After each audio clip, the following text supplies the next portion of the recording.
So today we're going to have a little story time and we're going to talk about how I managed to raise £125,000 at the age of 24 to fund my career and to be able to build my startup full time.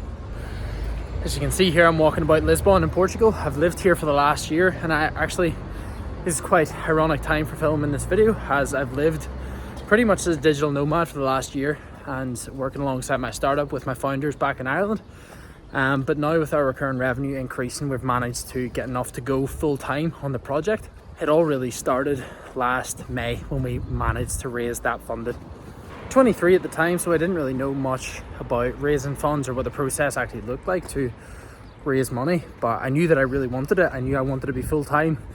I was working for another startup part time as well, so you can imagine my days were incredibly busy because I was working 9 to 5 for that other startup in the evening, side hustling, and a big limiting factor to my progress was the time that I was spending on the project. I just wasn't spending enough time, so I knew that we had to be full time, and I knew we had to get investment. So the first thing we did was we looked for people in our space. If that car would go by. So first of all, we looked for people in our space, and our space is the golf industry, and we looked for people who were in our country and had also been acquired, which means they're going to be quite flush for cash. They're going to have a lot of cash on them. Now, whether that means they're necessarily going to be an investor or not, we didn't know. But that was the route we were going. So the first thing we did was contact this individual, and we were lucky and unlucky with this first approach. So we actually managed to build a really good relationship with an angel investor. So this individual had scaled a golf software business to an 8-figure exit, and it seemed kind of like a perfect strategic investor because his product was still live in a lot of golf clubs that we were trying to get into. So we were thinking, if he pumps a bit of money into it, then not only will we be able to go full time, but also this could line up customers for us as well. So what happened over the next few months, we played rounds of golf together. We went through, the analytics of the business, but unfortunately, I think we got bogged down a little bit in, too much into the, the planning side of it, because he wanted to know, what our plans look like for 5 years time. And I'm sure all you guys can relate, but whenever you're starting a business, you don't even know what's happening next month, never mind in a year's time. So I think that was our first red flag, just in terms of wondering whether this individual is a fit for us. So to be honest, we wasted a lot of time going through Excel spreadsheets of 5-year projections. And what we should have actually been doing was, just continuing to raise our profile, continuing to get more customers. So needless to say, that one did not complete. And, we were back in square one. We hadn't raised any money at that point. Our cash flow obviously was going down as well. So, it's like T-minus four months until D-Day, or T-minus 4 months until a bomb goes off. So you're always trying to maintain cash flow. So again, we were back at square one. And then it was around February time last year when my co-founder Jamie put in our group chat, and he mentioned about a guy he was watching on YouTube. So there's a guy called Rob Walling. I'll maybe put here some of his videos, but such a great resource for software founders specifically. So he runs events called MicroConf, and long and the short of it, he runs an accelerator called TinySeed. So when we looked into it, TinySeed seemed a very good fit for us because they're very focused on business-to-business SaaS products, which was the industry that I was in. So we began to get curious about that. So we, without expectation, we threw in an application to it. So this was November in 2023. We put in an application, and after a few months of waiting and what we thought was going to be a perfect fit for us, we got a rejection. And they said this is not the right time.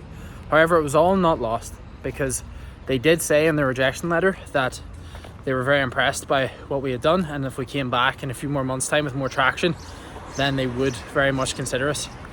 So I think At that point, we were thinking, right, let's get our head down, let's sign a couple of other big customers here, and then let's go back with a really incredible report in the next few months. Lucky enough for us, we landed one of our biggest B2B clients over the next few months.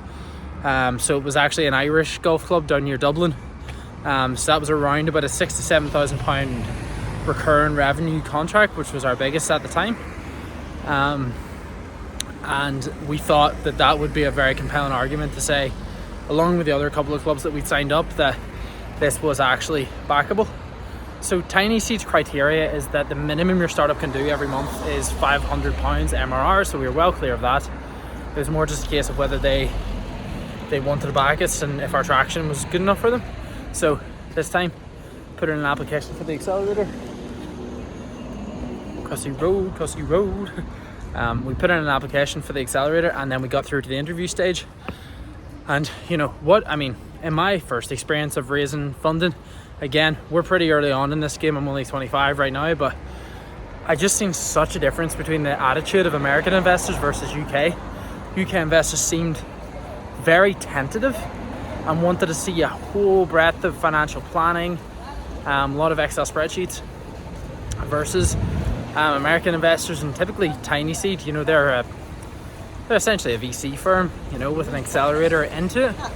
So they were a lot more aggressive, and long and the short of it, we went from getting the first interview, getting the second interview, to having money in our account within 2 months with TinySeed. So it was just a totally different process. So a few big takeaways from raising investment: not just like a process, have someone in your business that's pretty much full-time doing it. For me, it was full-time almost for 3 to 6 months to make sure that the round closed properly. You know, I would almost create like a Notion document with all your targets for your investment. Try and find people in your space. Don't make it difficult for yourself. You know, try and find people in your space who have either sold the company or actively investing. You can find these folks on LinkedIn. Also, if you can get an intro from a friend, that is golden. So one of the things I did with TinySeed, I made sure to introduce myself to other people on the accelerator before I went for the interview, just in case if any of the folks running the program actually talk to these guys, then they would have positive things to say. I almost think about it in the case if you're trying to increase your luck surface area in these scenarios, so that, you know, you compared to someone else, you have a differentiator that you know someone in there. So you're trying to really separate yourself as much as possible. But, you know, warm leads for investment is probably the best way to go. If it is the case that you're doing cold, you know, that's absolutely okay, but just expect that, you know, the reply rate from these VCs, you know, may be, you know, lower than 10%. So that means for every 10 decks you send out, you might get one back. But I think ultimately it's just being kind to yourself and knowing that it could be a 6 months to a year process to do it. And obviously not giving up with the first rejection as well. So I hope you enjoyed that little insight. Again, I'm sharing more stuff on how to grow a B2B SaaS idea from absolutely nothing to getting it off the ground. If you enjoy this kind of shit, just me rambling on while I'm talking, subscribe and I'll see you in the next one.